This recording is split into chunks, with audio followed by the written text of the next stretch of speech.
Well, hello, Quest. It's good to see you. And we want to just communicate with you every week, or at least almost every week, by way of a newsletter. And often we do it on a video, and so this week I'm doing the same.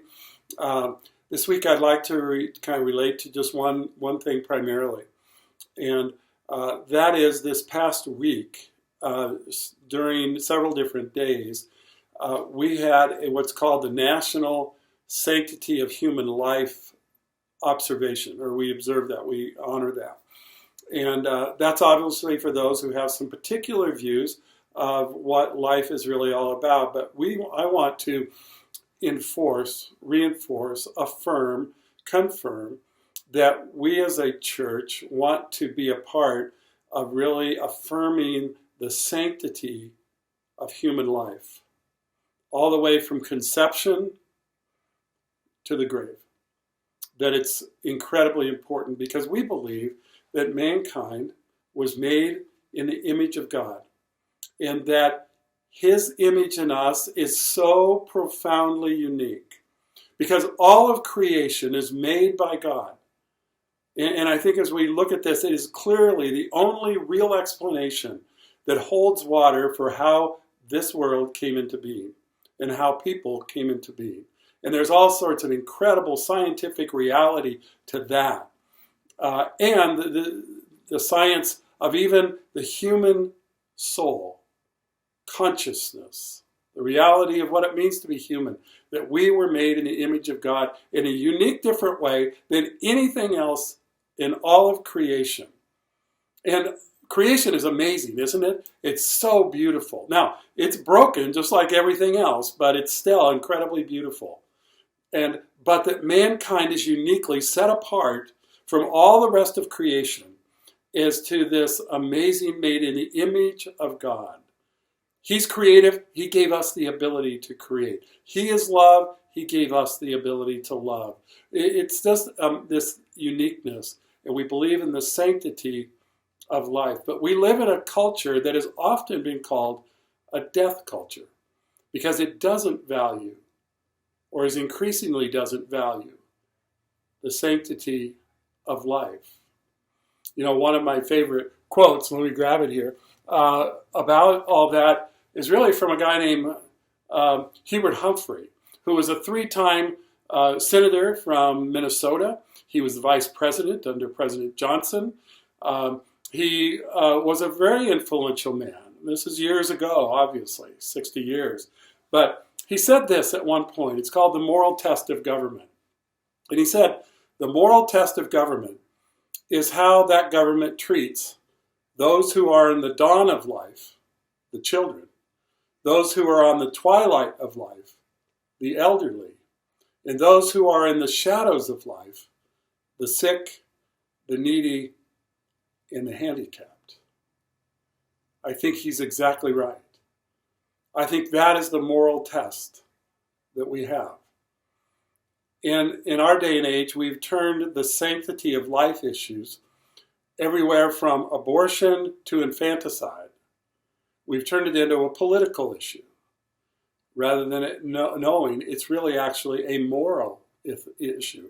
It's an ethical issue. It's not something to be kicked around as a political football, but it is a moral issue of life, of the responsibility that each one of us has for each other, all the way from conception, and the responsibility that people have for their sexuality and how they live that out, and the impact or the implications of sexual activity that this little thing called a life, a baby, is as a result. And somehow we excuse it as we have the right to be irresponsible with our bodies, and therefore we can do away with this inconvenience. Now, there are challenges when the issues of infanticide, the issues of incest and rape, those are really difficult issues. But the numbers of those are so profoundly small compared to the numbers of people, of babies that we have aborted. 70 million in the last 50 years. And so we value them. And the idea that the elderly is somehow people to be shipped off to the edges of life and to be forgotten about. Well, I just think it's not true. The elderly are so profoundly important because they were made in the image of God and have value. They have inherent dignity. And that we as a church want to stand for that. To those who are handicapped, to those who are needy, to the poor, they have inherent value. And we will not turn our back on them. We ought not to ever forget, because we will be evaluated based on the moral truth of the sanctity of human life. I don't know if there's any better passage than in Psalm 139. Let me just read it for a second. It says this: "For you, God, formed me, my inward parts. You knit me together in my mother's womb. I praise you, for I am fearfully and wonderfully made.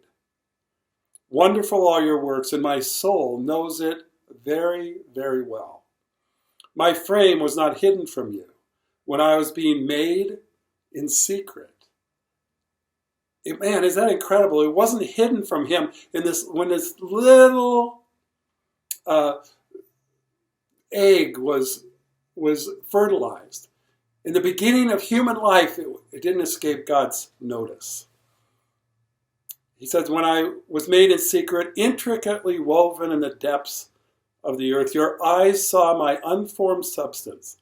In your book were written, every one of them, the days that were formed for me, when as yet there was none of them." You see, God has numbered our days.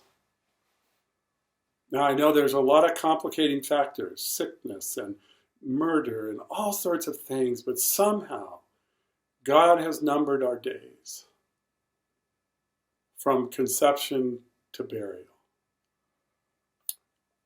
You guys, I think the sanctity of life is one of the foundational pieces for what it means to be a believer and a follower of Christ.